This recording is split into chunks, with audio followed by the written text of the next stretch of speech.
Assalamualaikum warahmatullahi wabarakatuh. Hari ini kita akan belajar mengenai bagaimana proses penyusunan laporan keuangan untuk pemerintah daerah, atau dalam hal ini adalah PPKD, teman-teman ya. Oke. Jadi, ada beberapa hal yang teman-teman harus pahami ketika atau setelah teman-teman belajar mengenai bagaimana proses penyusunan laporan keuangan untuk pemerintah daerah. Teman-teman bisa baca sendiri ya. Oke, kita mulai dari akuntansi untuk PPKD. Nah, ada beberapa hal yang teman-teman perlu perhatikan berkaitan dengan PPKD, SKPD, dan unit-unit kerjanya. Nah, pada dasarnya, SKPKD atau Satuan Kerja Perangkat Pengelola Keuangan Daerah adalah sebuah SKPD, teman-teman ya, sebuah satuan kerja, di mana tugas dari satuan kerja ini adalah sebagai pengelola keuangan daerah atau sebagai PPKD. Sehingga SKPKD selaku satuan kerja dan selaku PPKD akan menyusun dua laporan keuangan, teman-teman ya. Pertama, laporan keuangan untuk satuan kerjanya atau untuk instansinya, dan yang kedua adalah laporan keuangan untuk pemerintah daerah. Dalam hal ini dalam wewenangnya sebagai pejabat pengelola keuangan daerah. Oke, teman-teman ya, seperti itu. Sehingga nanti teman-teman perlu membedakan mana yang termasuk ke dalam laporan satuan kerja dan mana yang termasuk ke dalam laporan keuangan pemerintah daerah. Nah, jadi ini teman-teman ya, jadi PPKD itu tugasnya adalah menyusun laporan keuangan daerah. Selain sebagai SKPD, SKPKD juga bertindak sebagai PPKD. Jadi ada dua tugas yang harus dilakukan di bidang akuntansi oleh SKPKD. Nah, jadi ini pada dasarnya konsep dari laporan keuangan daerah seperti halnya dengan perusahaan cabang dan perusahaan induk, di mana SKPD sebagai kantor cabang dan PPKD sebagai kantor pusat. SKPD merupakan instansi, sedangkan PPKD merupakan pejabat atau sebuah lini yang bertugas untuk menyusun keuangan daerah. Nah, pada dasarnya dalam konsep ini akan ada timbul akun RKPPKD, di mana RKPPKD ini sebagai contohnya di dalam akuntansi untuk swasta ini adalah jurnal eliminasi, teman-teman ya. Nah, jadi dia bertugas untuk sebagai perantara antara jurnal yang dibuat oleh SKPD dengan jurnal yang dibuat oleh PPKD. Nah, kemudian hari ini kita akan belajar mengenai bagaimana proses pencatatan untuk pendapatan, belanja, dan pembiayaan untuk PPKD atau di ruang lingkup pemerintah daerah, bukan pada satuan kerja. Nah, kita mulai dari pengertian pendapatan, bahwa berdasarkan Peraturan Pemerintah Nomor 24 Tahun 2005, pendapatan merupakan semua penerimaan kas umum negara atau daerah yang menambah ekuitas dana lancar dalam periode tahun anggaran yang bersangkutan, yang menjadi hak pemerintah dan tidak perlu dibayar kembali. Oke, pada dasarnya konsep dari pendapatan ini adalah semua akun atau semua transaksi yang menambah modal atau ekuitas dari pemerintah. Di mana kemarin kita sudah belajar mengenai sumber pendapatan dari pemerintah daerah. Pertama ada dana perimbangan, lain-lain pendapatan daerah, dan pendapatan asli daerah atau PAD. Di mana konsep kerjanya adalah untuk pendapatan untuk PAD atau pendapatan asli daerah disusun oleh satuan kerja atau SKPD, sedangkan dua pendapatan yang lain yaitu dana perimbangan dan lain-lain pendapatan daerah dicatat oleh PPKD atau dibukukan oleh pemerintah daerah, seperti itu teman-teman ya. Nah, pada dasarnya proses penyusunan untuk akuntansi pendapatan di ruang lingkup pejabat pengelola daerah ada tiga konsep yang teman-teman perlu pahami. Pertama, transaksi pendapatan dicatat oleh petugas penatausahaan PPKD per hari saat kas diterima atau saat bukti transfer diterima. Oke, konsep kerjanya adalah teman-teman akan mencatat pendapatan ketika kas diterima atau teman-teman sudah menerima bukti kas atau bukti transfer dari pembayaran yang dilakukan oleh pihak-pihak yang berkepentingan. Nah, ada koreksi pengembalian pendapatan. Nah, ini berkaitan dengan kesalahan di dalam proses penerimaan atau pencatatan pendapatan. Oke, kemudian yang ketiga, akuntansi pendapatan dilaksanakan berdasarkan asas bruto. Oke, teman-teman sudah belajar kemarin ya. Nah, yang perlu teman-teman perhatikan adalah di dalam proses pencatatan pendapatan ternyata ada dokumen-dokumen yang perlu diperhatikan, sehingga nanti baru kita bisa mencatat transaksi tersebut di dalam bentuk pendapatan.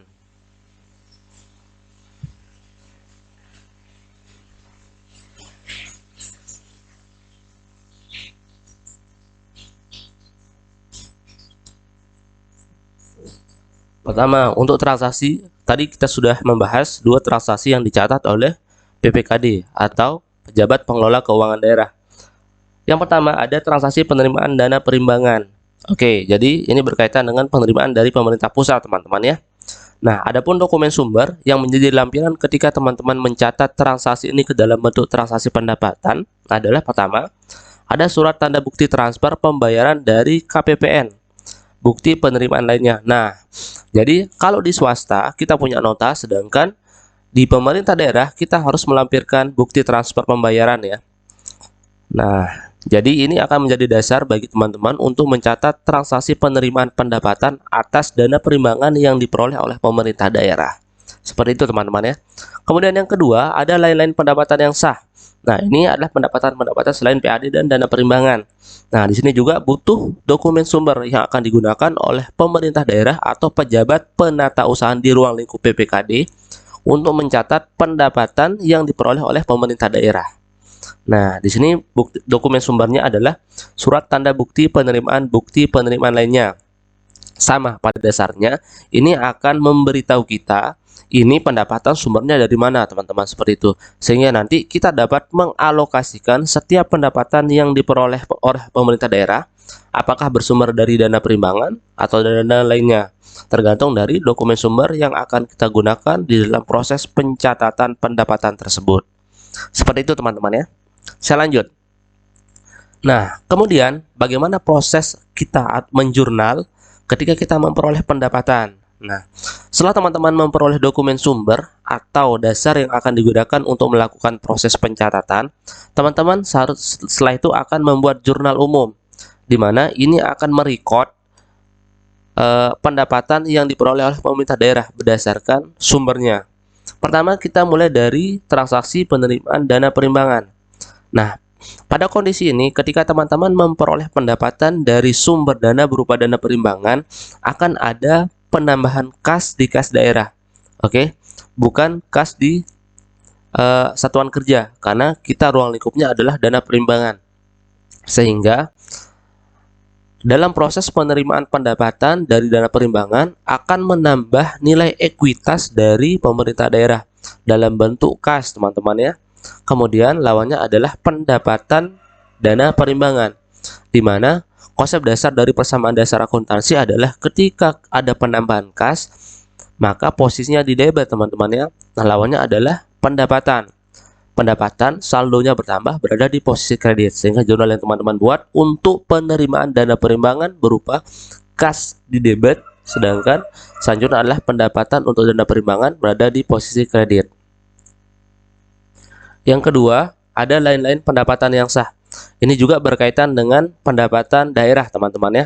Nah, sumbernya dari mana? Sumbernya dari yang saya jelaskan di awal, bahwa ada dokumen yang perlu diperhatikan ketika mencatat penerimaan pendapatan dari sumber berupa lain-lain pendapatan yang sah. Caranya sama, ketika teman-teman memperoleh penerimaan atau pendapatan dari sumber yang ini, teman-teman akan mencatat atau mendebit kas di kas daerah, karena pendapatan akan menambah nilai kas kita. Kemudian ada penambahan berupa pendapatan dari lain-lain pendapatan yang sah. Nah, pada dasarnya sama seperti yang tadi, kas bertambah posisinya di debit, sedangkan pendapatan bertambah posisinya di kredit, sehingga nanti jurnal akan balance, teman-teman ya. Oke, itu sekilas bagaimana cara mencatat bagaimana proses penerimaan pendapatan dari pemerintah daerah. Nah, kemudian kita lanjut ke akuntansi untuk belanja. Pada dasarnya, berdasarkan peraturan pemerintah nomor 24 tahun 2005, belanja merupakan semua pengeluaran dari rekening kas negara atau daerah yang mengurangi ekuitas dana lancar dalam periode tahunan. Oke, tadi kita berbicara mengenai penerimaan, sekarang kita berbicara mengenai pengeluaran yang akan mempengaruhi nilai ekuitas kita atau neraca kita dalam ruang lingkup pemerintah daerah, teman-teman ya. Nah, kalau di swasta ini beban, teman-teman ya. Tapi di pemerintah daerah kita sebut belanja. Oke. Nah, berkaitan dengan akuntansi belanja, ada banyak klasifikasi yang dilakukan oleh pemerintah berkaitan dengan jenis-jenis belanjanya. Pertama, ada berdasarkan Peraturan Pemerintah Nomor 24 Tahun 2005, berdasarkan pengertian yang tadi juga. Yang kedua, ada berdasarkan Permendagri Nomor 13 Tahun 2006. Oke, jadi pertama ada belanja operasi. Jadi ini berkaitan dengan pengeluaran-pengeluaran yang dilakukan oleh pemerintah daerah untuk kegiatan operasionalnya. Contoh, ada belanja pegawai, belanja barang, belanja bunga, belanja hibah, dan bantuan sosial. Jadi semua pengeluaran yang dilakukan oleh pemerintah daerah akan dicatat berdasarkan jenis pengeluarannya. Apakah itu bayar gaji, apakah itu memberikan bantuan sosial, atau jenis-jenis transaksi lainnya. Nah, nanti ini fungsi dari kode akun atau kode rekening yang kita buat di pertemuan sebelumnya. Nanti teman-teman bisa lihat ketika melakukan transaksi pasti menggunakan kode rekening. Nah, kemudian ada belanja modal. Jadi belanja modal ini berkaitan dengan belanja-belanja untuk kebutuhan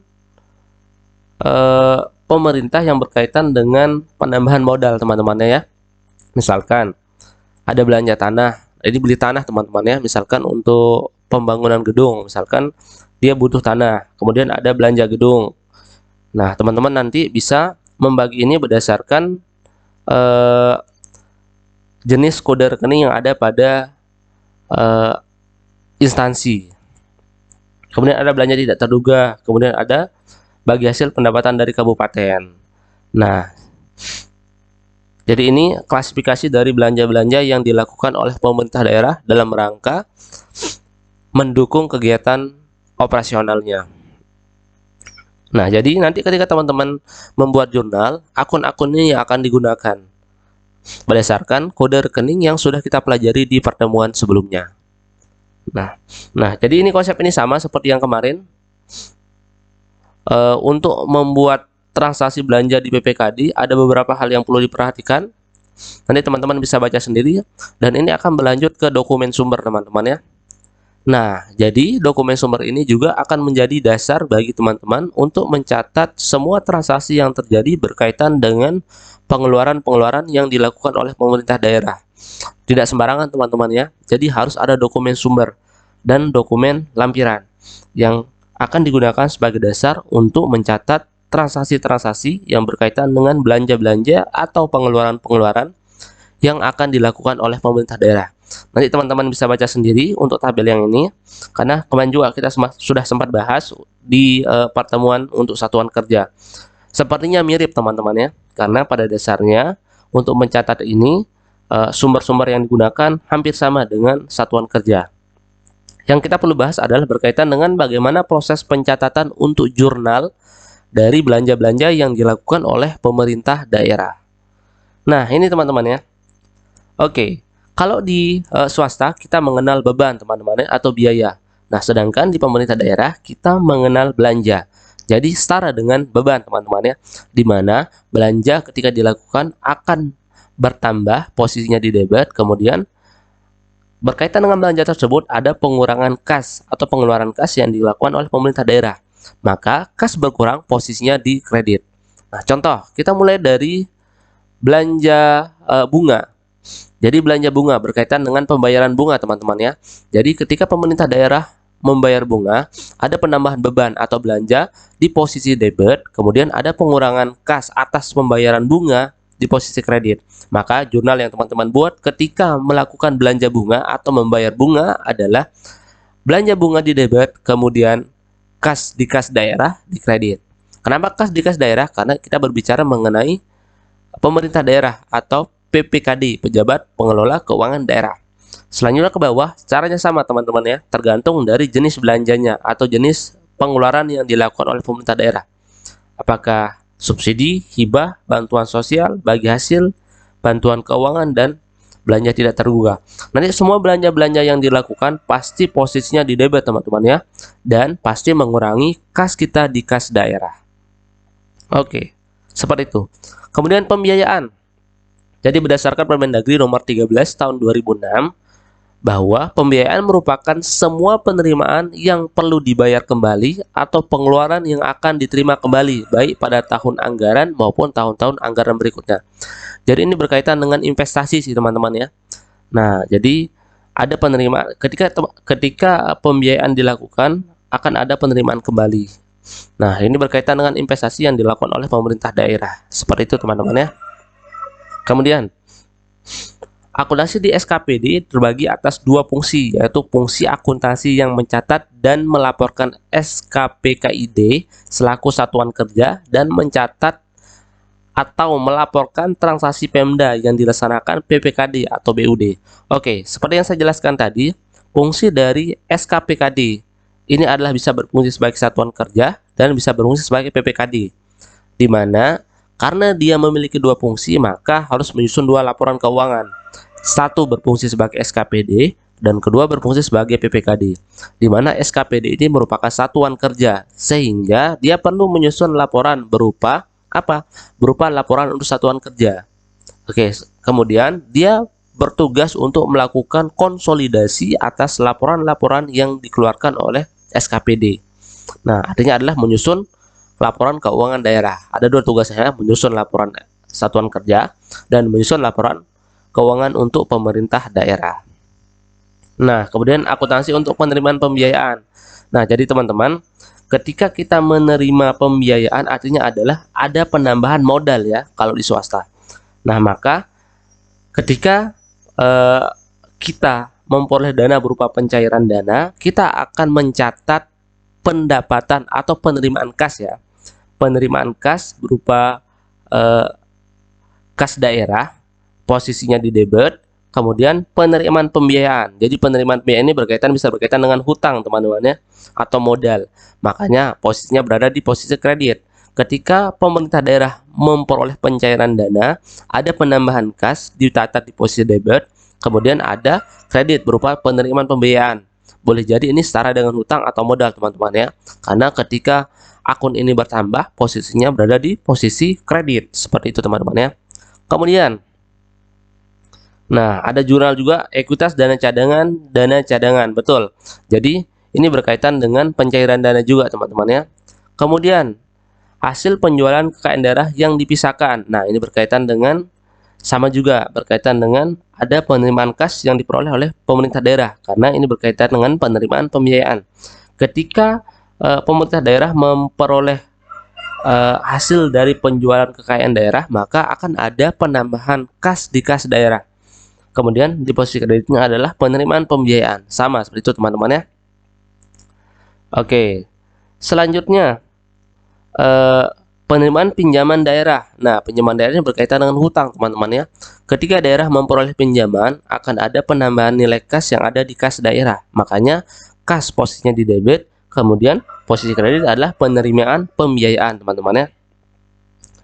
Nah, kemudian selanjutnya, penerimaan kembali pemberian pinjaman. Sama, cara nyatetnya sama. Setiap penerimaan pembiayaan pasti akan menambah nilai kas kita di kas daerah. Oke, kemudian ada penerimaan piutang daerah. Sama, seperti itu teman-teman ya. Oke. Kemudian untuk akuntansi pengeluaran pembiayaan, pasti ini berkaitan dengan pengeluaran yang dilakukan oleh pemerintah daerah, maka secara otomatis akan mengurangi nilai kas kita di kas daerah. Tergantung nanti jenis transaksinya, misalkan pengisian dana cadangan. Oke, pengisian dana cadangan ini kemudian akan mengurangi nilai kas kita. Oke, nah maka posisi di debit adalah penerimaan pembiayaan, sedangkan posisi di kredit adalah kas kita di kas daerah. Pada dasarnya, untuk setiap transaksi, baik itu penyertaan modal pemerintah daerah, pembayaran pokok pinjaman, maupun pemberian pinjaman daerah, ini pasti akan mengurangi nilai kas kita di kas daerah. Oke, karena ini berkaitan dengan transaksi pengeluaran, teman-teman ya. Pengeluaran untuk pembiayaan, bukan penerimaan pembiayaan. Oke, teman-teman ya. Oke, itu aja mungkin yang bisa saya sampaikan untuk pertemuan ini. Terima kasih atas perhatiannya. Assalamualaikum warahmatullahi wabarakatuh.